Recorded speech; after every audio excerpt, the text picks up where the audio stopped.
자, 1월 18일 비트코인 확인 한번 해보도록 할게요. 비트코인 현재 21,300달러 정도 하고 있는데, 자, 비트코인의 가격이 잘 버텨주고는 있습니다. 일단은 비트코인의 가격에 지금 저항을 보면은 21.5K에 일단 저항이 있고요. 그 다음에 22.8K 저항이 있습니다. 그리고 24.5K 구간 정도의 저항이 있으니까 이 부분을 참고해 주시면 좋을 것 같고요. 여기에서 이제 여러분들이 체크해야 되는 건 추세선이 있습니다. 추세선 여러분들이 확인해 주시고 여기에서 이탈하는지 그리고 돌파를 하는지 확인을 해 주셔야 되는데, 자, 문제는 여기에서 만약에 이탈을 했어요. 근데 여기에서 트랩을 형성을 하는 경우가 있어요. 보통 이렇게 추세선이 있으면 여기에서 빠짐으로 인해서 사람들이 어, 이제 하락의 관점을 보고 있다가 다시 한번 말아 올리는, 그리고 여기 추세선 안으로 진입을 하면은 추가적으로 슈팅이 나오는 이런 형태의 그림, 혹은 반대로 또 불트랩이라고 해서 올라왔어요. 올라왔는데 여기에서 이 구간 지지를 못하고 안으로 다시 들어오면 밑으로 다시 한번 빠지는 이런 그림들이 나올 수가 있으니까 여러분들이 트랩 같은 경우에도 좀 생각을 해주시면 좋을 것 같아요. 그래서 우리가 보통 이런 거예요. 추세선이 있으면 아랫부분 이탈을 했어요. 근데 여기에서 여기 저항을 다시 맞을 거란 말이에요. 리지던스 라인으로 여기 지지 라인이 저항 라인이 됐는데 여기에서 이걸 못 뚫고 있는다? 그럼 다시 한번 크게 빠지는 이런 경우, 만대로 여기도 올랐다가 여기 지지해주면 다시 한번 올라가는 이런 여러 가지 형태들을 여러분들이 체크를 하셔서 무조건 추세선을 이탈을 했다, 뭐 돌파를 했다라고 해서 거기에서 급하게 움직이지 마시고 행동해 주시면 좋을 것 같아요. 일단 저 같은 경우에는 말했던 것처럼 여러 가지 지표들이 아직 과열이 돼 있다고 판단을 하기 때문에 저는 지금은 그냥 관망하고 있습니다. 현물 같은 경우에는 관망하고 있고요. 자, 어제 매매 같은 경우에는 딱 하나 진행을 했습니다. 여기에서 수익 확보하고 손절한 겁니다. 지금 수익률은 1.6으로 나오지만, 자, 먼저 여기에서 숏 포지션 들어갔고요. 제 평단이었고 여기에 한번 여기에 한번 수익 확보를 두 번을 했습니다. 두 번 수익 확보를 했고, 그 다음에 여기에서 나머지 물량, 제 본전 라인 여기가 제 구간이었죠. 평단이었죠. 그럼 여기에서 저는 손절을 했습니다.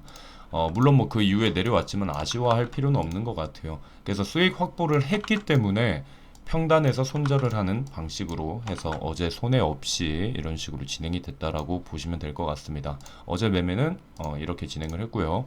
자, 지금 이런 관점이 있습니다. 현물 거래소에 스테이블 코인의 보유량이 감소가 되고 있다라는 부분.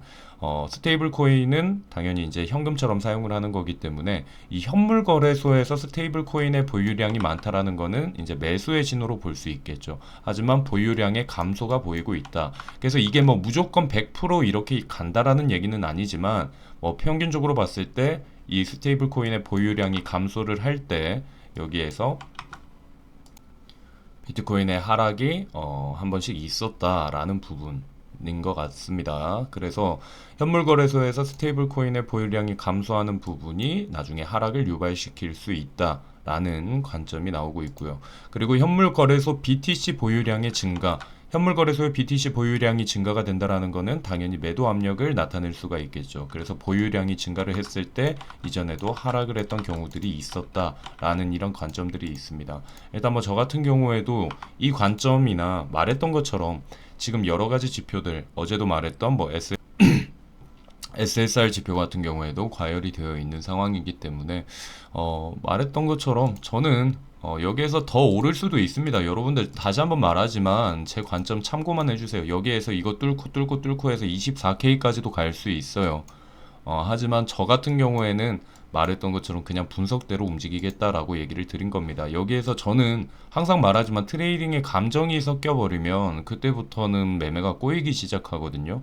오르면 오르는 대로 내 돈 잃는 거 아니다, 이런 식으로 저는 생각하고 있기 때문에 저는 그냥 또 기회가 되면은 또 잡으면 된다라고 생각을 해요. 그래서 만약 24K까지 가도 상관없습니다. 잃는 건 아니잖아요. 저는 그렇게 생각하고 있고, 이거는 사람마다 투자 성향이 다 다릅니다.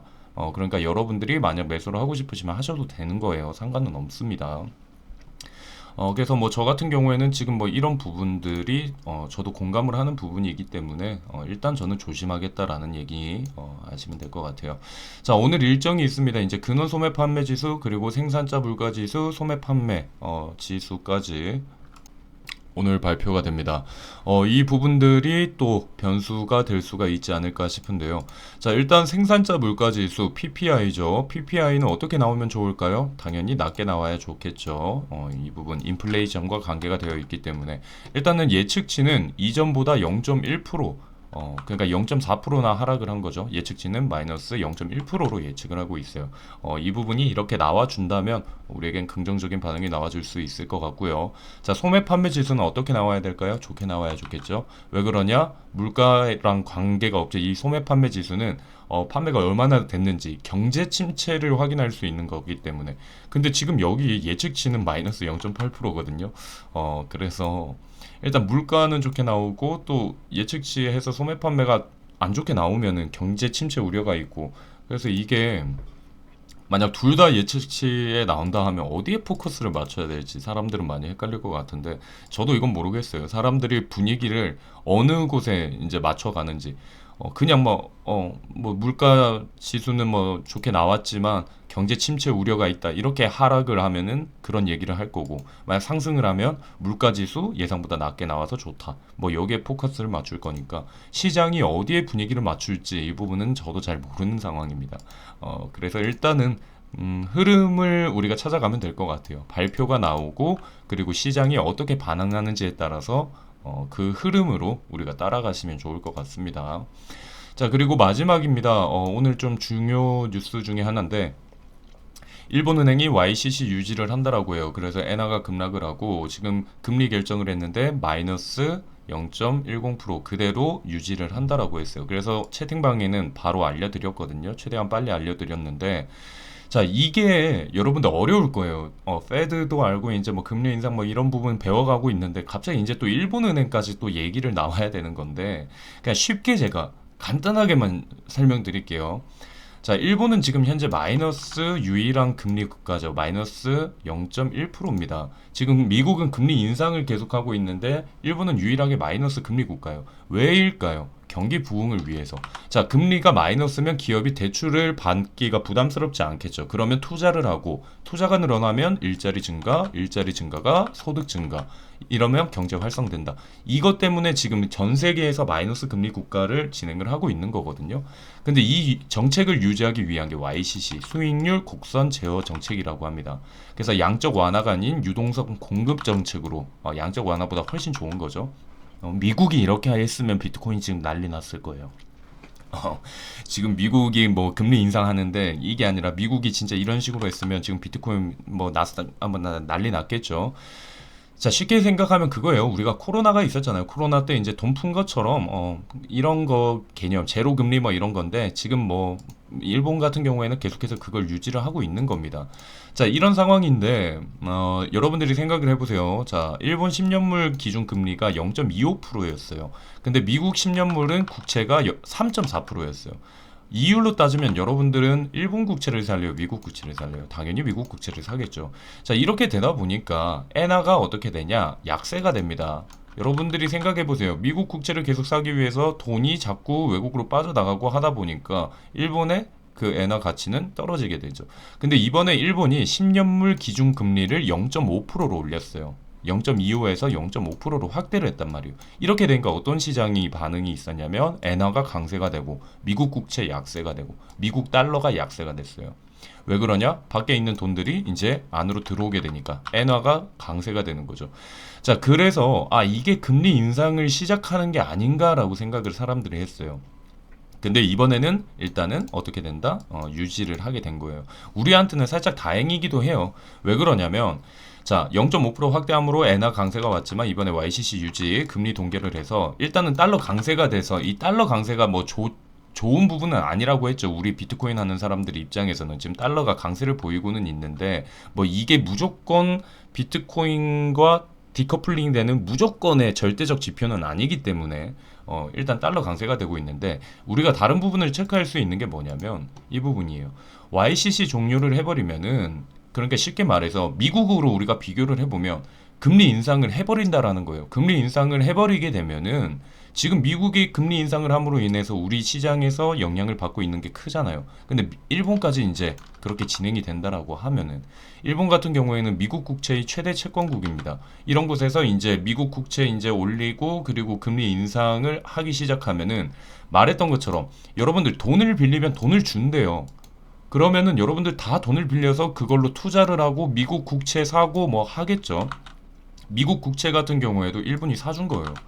그런데 여기에서 생각할 수 있는 거, 양적 완화 정책 축소해버리고 시중 금리 올린다. 미국이랑 똑같아요. 그렇게 시중 금리 올려버리면 어떻게 될까요? 돈들이 풀려있던 돈들이 다시 안으로 들어오겠죠. 왜냐? 지금까지는 돈을 빌려도 나는 돈을 받았어요. 오히려 마이너스 금리였어요. 근데 이제 돈 금리를 인상을 시켜버리게 되면은 밖에 나와 있던 일본에서 뿌려져 있던 돈들이 회수가 되는 거예요. 그렇게 되면 어떻게 될까요? 국채 투자한 사람 입장에서 국채를 보유하고 있어야 할 요인이 없게 되죠. 아까 말했던 미국 국채. 그럼 이런 것들이 투매 현상이 일어날 거고, 일본 투자 자금이 일본으로 회수가 되고, 이렇게 되면 어떻게 될까요? 유동성이 갑자기 축소되고 미국 증시도 하방 압력을 받는 거다. 그러니까 쉽게 말해서 일본에서 돈을 많이 빌려가지고 다른 나라 뭐 미국 증시 뭐 채권 이런 것들을 샀는데 이 유동성들이 쑥 축소가 돼버린다라는 거예요. 그렇게 되면은 증시가 하락을 할 수가 있는 거다라는 부분인 거죠.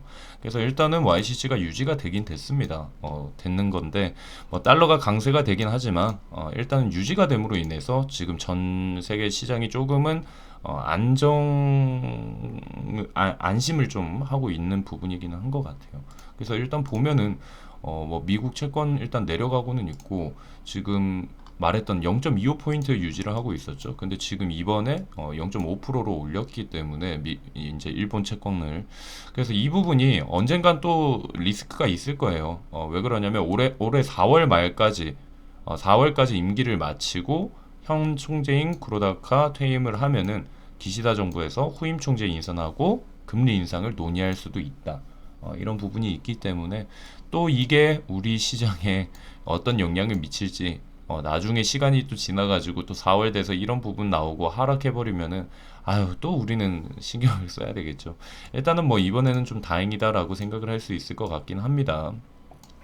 자 일단 전체적으로 살펴봤을 때 말했던 것처럼 저는 그냥 냉정하게 그냥 차트만 보고 얘기를 할 겁니다. 저 같은 경우에는 이런 여러 지표들이 지금 위험하다라고 생각을 하고 있기 때문에 말했던 것처럼 정말 세력이 오히려 지금 실현을 합니다. 단기 포지션 가지고 있었던 사람들은 수익 실현을 하고 있기 때문에 오히려 세력들 입장에선 좋을 수 있어요. 만약에 올리려고 하는 세력의 마음이면은 어느 정도 이제 다 수익 확보를 하고 있고 자기들이 또 이제 매수를 하겠죠. 그러면 나중에 또 한 번 슈팅 나올 수 있어요. 말했던 것처럼 이거 생각하고 있으면 지금 매수하세요.